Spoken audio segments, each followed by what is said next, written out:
Hi all, Mr Mitchell here. I wanted to post this video to update you on the provisions we're putting in place for remote learning. Now, it's a program that we obviously are hoping that we will not have to activate, but it's crucial that should we have situations where students are absent for forecastable periods, or we end up in a situation where elements of learning can no longer be directed on site due to COVID restrictions, that we're in a position to ensure that there's no break in our students' ability to continue their curricular education. Now, as you will have seen from the letter regarding home instruction, we've decided to use Class Dojo as our platform for delivering home instruction as and when we need to. Now, Class Dojo is actually a primary-based program, however it suits our needs really well. Managing to deliver whole class lessons in real time using IT, whether it's through Zoom or Teams, is fraught with difficulty. Firstly, we appreciate that students may have limited access to devices. Secondly, our students may find independent working from home very challenging, so would benefit from having some support from you guys at home. And also, home learning through IT will be challenging for those not used to it.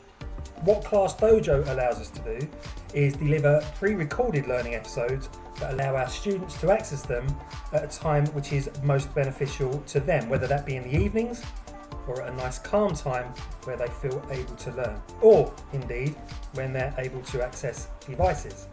By the way, it's worth noting that Class Dojo works excellently as an app on a phone. So, let's take a look at Class Dojo.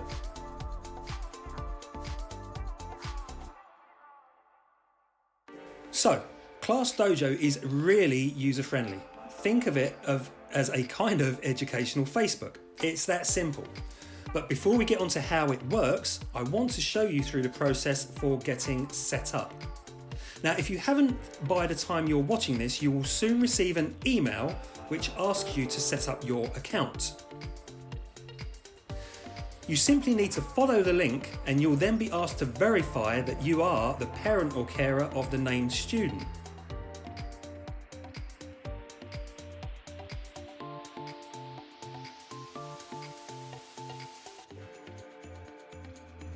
Once this is confirmed, you'll be asked to set up your account.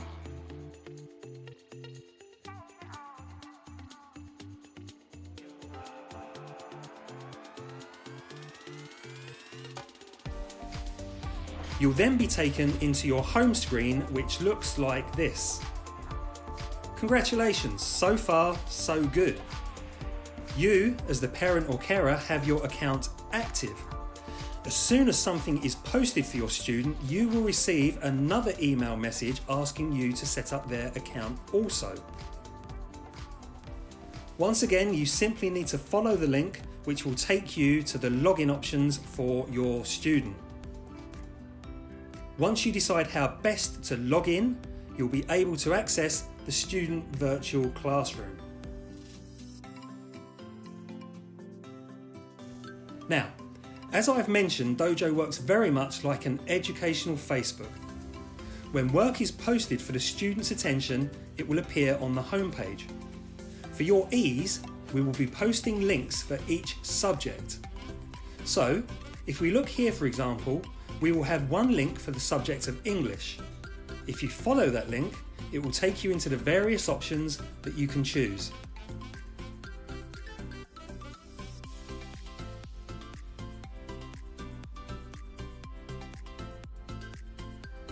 All work will be levelled and differentiated to ensure individual student progress, and we will be messaging parents upon request with individual student levels using the messaging function, but more about that in a minute. When your student has completed some work and they wish for it to be submitted, they can do this through the portfolio function.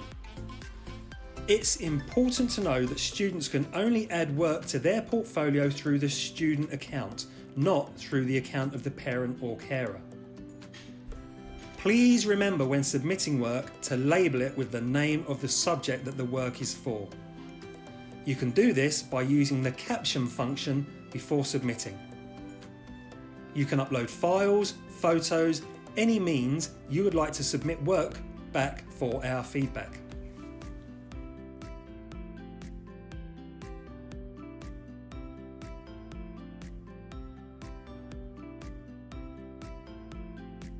Now, going back to the class story page, you'll see there's something called upcoming events. Should we ever be in a position of activating a large-scale remote learning program, we will be posting on here a timetable of sessions for student and teacher direct discussion. All students will have at least 2 opportunities per subject to call in and discuss directly any questions they may have with a member of that subject's teaching team.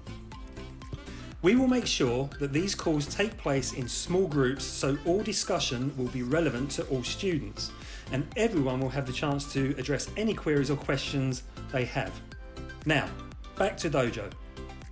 If you need to message us, for example to receive detail on the levels of work that your student needs to access, you can do this using the messaging function through the parent or carer's account. We will be monitoring the messages throughout the course of the day and we'll look to respond to any queries you may have as soon as we are able. And really, that's all you need to know as far as Class Dojo is concerned. There are many more functions available, but for our purposes we wanted to keep this nice and simple, and hopefully you'll agree that we've managed to do that. Now, over the course of the coming week we'll be working to ensure all of you have active accounts both for yourselves and for your students, so please do keep an eye on your emails and make sure you activate the accounts when asked. As I mentioned in my letter, should we need to switch to remote learning, the likelihood is it will happen with very little notice. So it's imperative that all of us, whether it's the school, yourselves, or indeed the students, are all up and ready and prepared. And one last thing for the moment. In order for you to become familiar with Dojo and how to post on portfolios, we'll be posting a little piece of voluntary fun work for your student should they wish to complete it and submit it, so we're all comfortable with how this is going to work. Many thanks for taking the time to watch. Please keep an eye on your emails and get accounts up and running as soon as possible, and we will see you soon.